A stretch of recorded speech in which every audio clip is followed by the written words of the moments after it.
right, what's going on, everybody? Welcome back to another MD with Mike episode.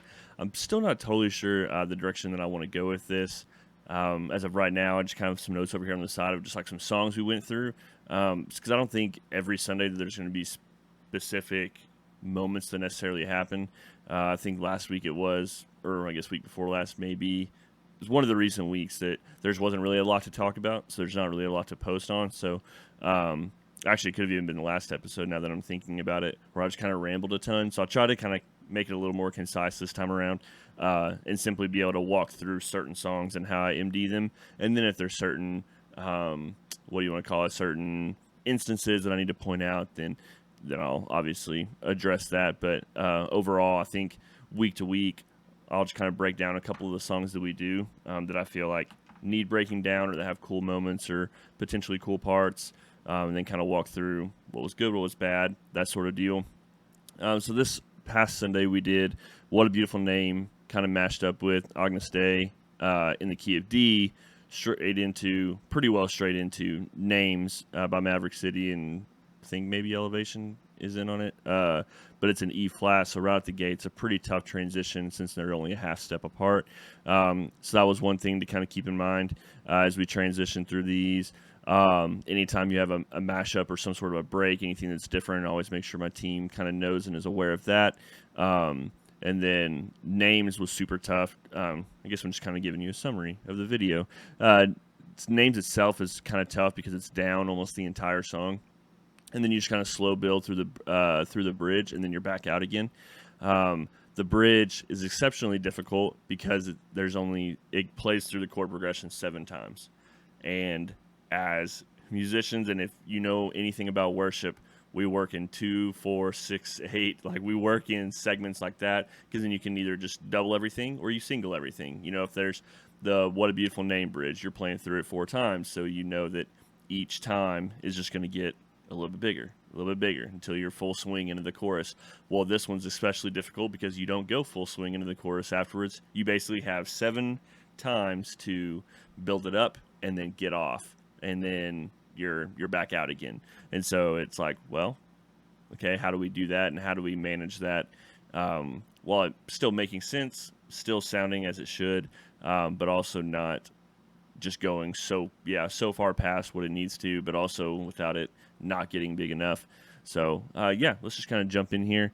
It'll kind of jump in basically at the last ending of, or the last little bit of What a Beautiful Name, kind of into that transition. We'll just kind of talk and walk through stuff. I basically just summarized the video right there, so I don't really probably need to say anything.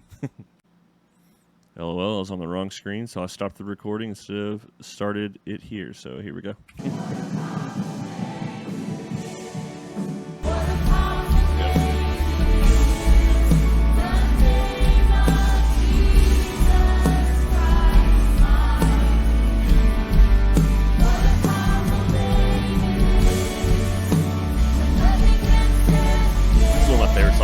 Bass.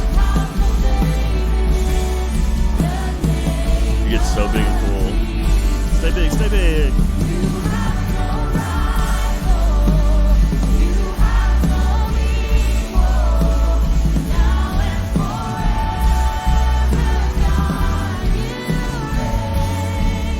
So many opportunities for bass drum.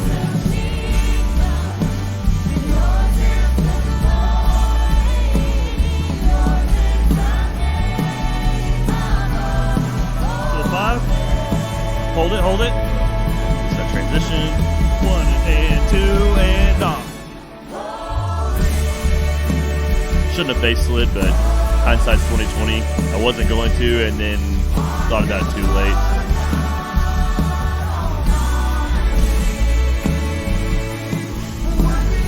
This song goes hard too. I don't care what anybody says. I always get excited when we mash these up.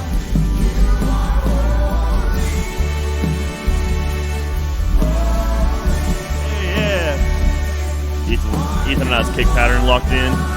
Always gets me hyped.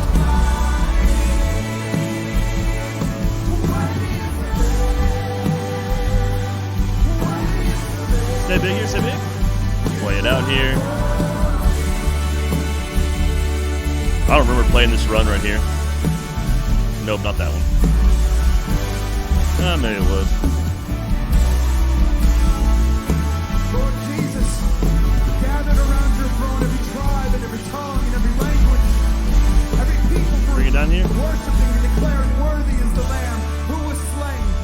Off that quick, we're changing keys.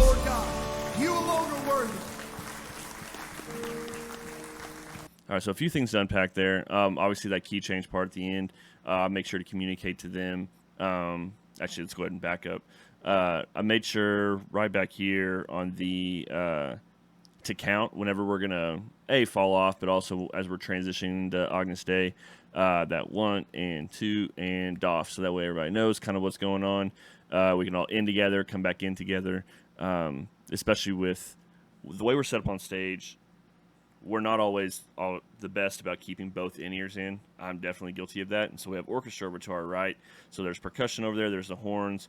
And percussion especially, there's a couple spots that it really bounces off the back wall and comes back to us before we're able to like hear it laterally.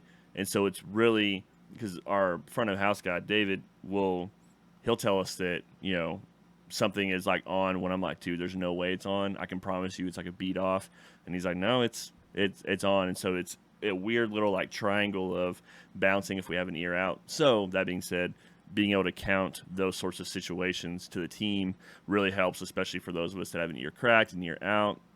Vocalists as well. Most vocalists don't have me in their ears, but for the ones that do, then making sure that we count and stay together there really helps, especially coming back in. You've got horns and everything else. If they're falling off kind of late or what appears to be late to us, etc., then it's really important that I keep us all together there. Came in full for Agnus Dei. Nothing really crazy there. We just kind of tagged that a couple times and play it out. Reminding everybody to stay in big on that outro and not crashing out. Mark says a word there. And then reminding them right back here, I'll replay kind of what I said. Every tongue and every language, every people Bring it down here. worshiping and declaring worthy is the Lamb who was slain. We Off that quick, we're exalt you, changing keys. Lord God. So reminding You alone are everybody worthy. there that we're going straight in E flat. I think we had 8 counts. It was a pretty quick transition for us to, it even sounded a little quick there, but for us to kind of trash can it out, but also not sit on it for too long since we're going from D to E flat. If guitars, if any of their swells, any of their effects, their delays, if any of that's still going in the key of D as we fade into that key of E flat, obviously it's going to sound like an absolute nightmare. So really quick to make sure that we got, that we were all out there pretty quick. I won't say too much during here because we're out through all the first verse. I think we come in around 4 minutes. Full counselor, the government is resting on your shoulders. We're just swelling here, nice and soft. You are the whispering. final word. You alone decide when every page will turn. Goal here on this second verse is really just kind of fill space. You've had first verse, intro that's down, first verse is down, chorus is down, with except for I think Ethan made a simple swell at a time or two in that chorus. But really the goal here is just to fill space. So you'll see me here in a second as it fades over. This is just tips for bass players. I play super soft moments like this. I keep my high end, especially in the room, to cut through. I keep my treble pretty well high, mids as well, to try to cut through. And I have a P bass, so that's kind of what we cut through usually pretty well in a mix. But here on this part, I'll play up my neck. So instead of like rolling the tone knob back in this particular situation, it's back a little bit, but I'll also move my hand up the neck so I'm not right over the my pickup. So it lessens that attack a little bit. So I'm playing pretty much with my thumb resting on my neck and playing right there at the base of it. So it kind of just acts as a bass pad almost. It's just thick and full and just sort of low rumbles, if you will. And so I very rarely do it. These are pretty much the only moments is where I feel like the bass needs to come in and needs to help fill things up without it being just a super fat like whole note, but that like cuts through super well. I don't really want to cut through. I almost want to sound like Denver, who's on keys, has a third hand playing a lower octave. He's doing more mid-range stuff, which is great. He's really good about not stepping on my toes, and so I don't want to step on his either, and so I drop that octave a little bit lower and come in as low as I can. Plus, I'm only playing a 4-string, so that low E is as low as I can go, and so we're coming in on an E flat here, so 6th fret on my A string is going to be a little more tinny ish, cut through wise. I'm playing it over my pickup, so I can go to that neck area and pluck up there, and it sounds a little bit better and just kind of helps fill it up. So I'm messing. You can see there, hands way up here, messing with my tone knob in between, and probably bringing my volume up a little bit too. I kind of gauge how much I feel myself by where my volume is at. Small cymbal swell in.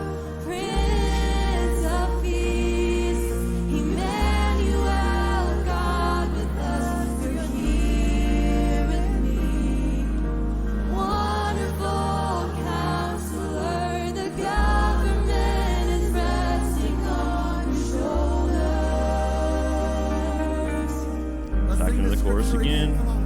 Smidge more.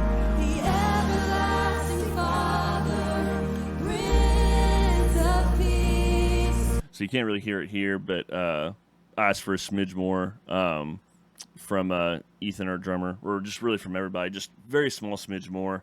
You can't really hear like his cymbal task, but the second time through, he's still doing like the swells on some of those chord changes, and he's doing a little bit of accent stuff on the ride just to kind of help fill up just a smidge. Live stream just doesn't really pick it up.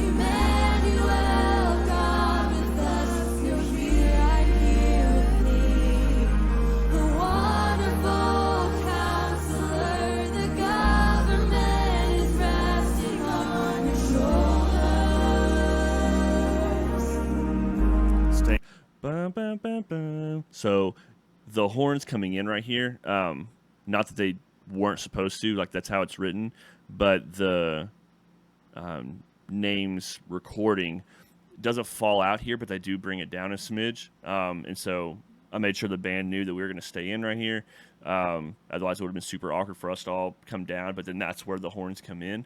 And so I made sure that we all stayed in right there. The recording, it kind of brings it down a little bit and then comes out completely for the bridge. But I actually made sure that we stayed right where we were, or even increased a little bit kind of where we were at, just to match the level of those horns. And here, nice and present. Fill up space.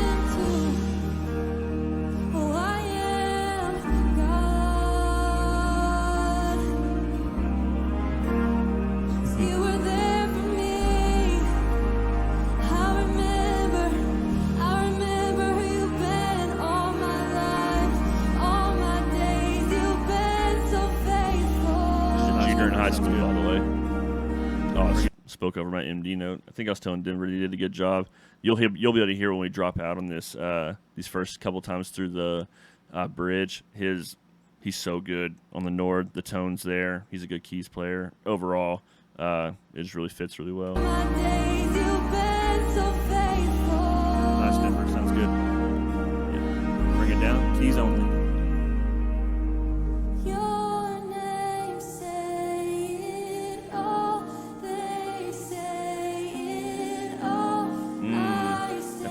Sounds so good. Add right here. Sing that to him. We're going to start this over, and I just need you to know how long it took for me to not only map out the build through this bridge, but after 8:30, 9:45, well, and not 11 because it was our last one, but like after rehearsal, after 8:30 and after 9:45 services, Ethan the drummer, and I sat down and like walked through the bridge again and what we could have done differently to get to this 11 o'clock service. For starters, it's the only time in the song that you really get big, and they, for whatever reason, built 7 times, or just have 7 chord progressions through the bridge. You have the 2 interludes, and then you go bridge chords 7 times. I don't know why they decided to do this, but it makes it super tough. As worship musicians and everything, we do 2s and 4s, 6, 8s, and so that was probably the toughest part. Is like, what part are we going to do twice? What part are we gonna do something just totally different every time? Because the way we kind of did it was like 2 down, 2 building, or 2 down, 2 like mid build, and then if you build for 2, then you're only in for 1, and it sounds super weird and awkward when you're crashing out. You get through those chords pretty quick, and so we try to figure out how we can get 2 full swing bridges before we drop back out. And so here we go. Bring it down, keys only. Your name say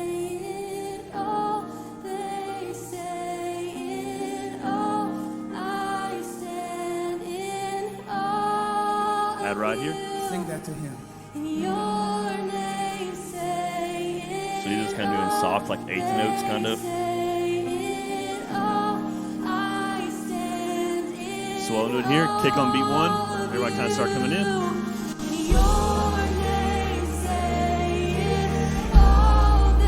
Keep growing it, keep growing it. Going 4 on the floor here. Down 4 on the floor, build.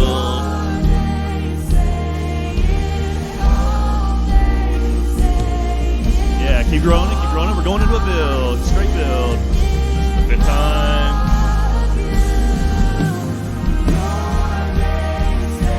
Oh yeah, we're getting the bounce going.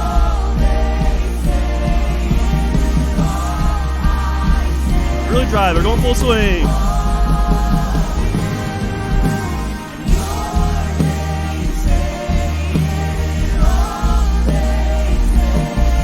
Such a sick triplet build by Ethan. Last time. Yeah. Yeah.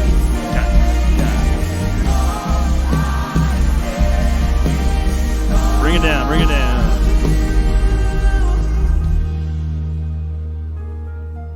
He's standing all of you. The key sound still so good. That electric piano almost.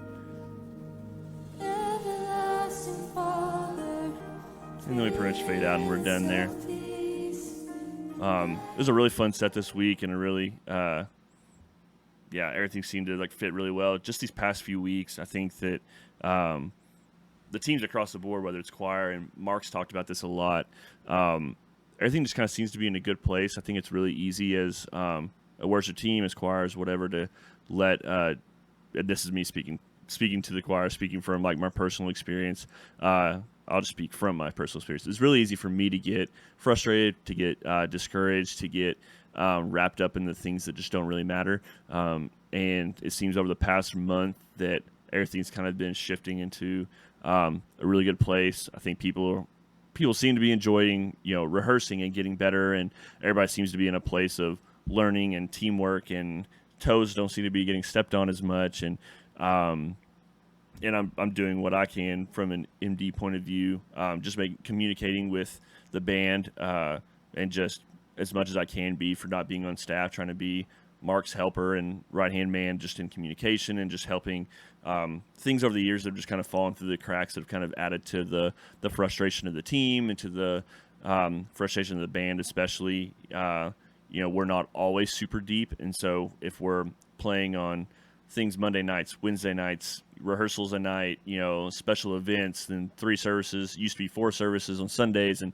that burnout can set in really quick if you don't have a deep team.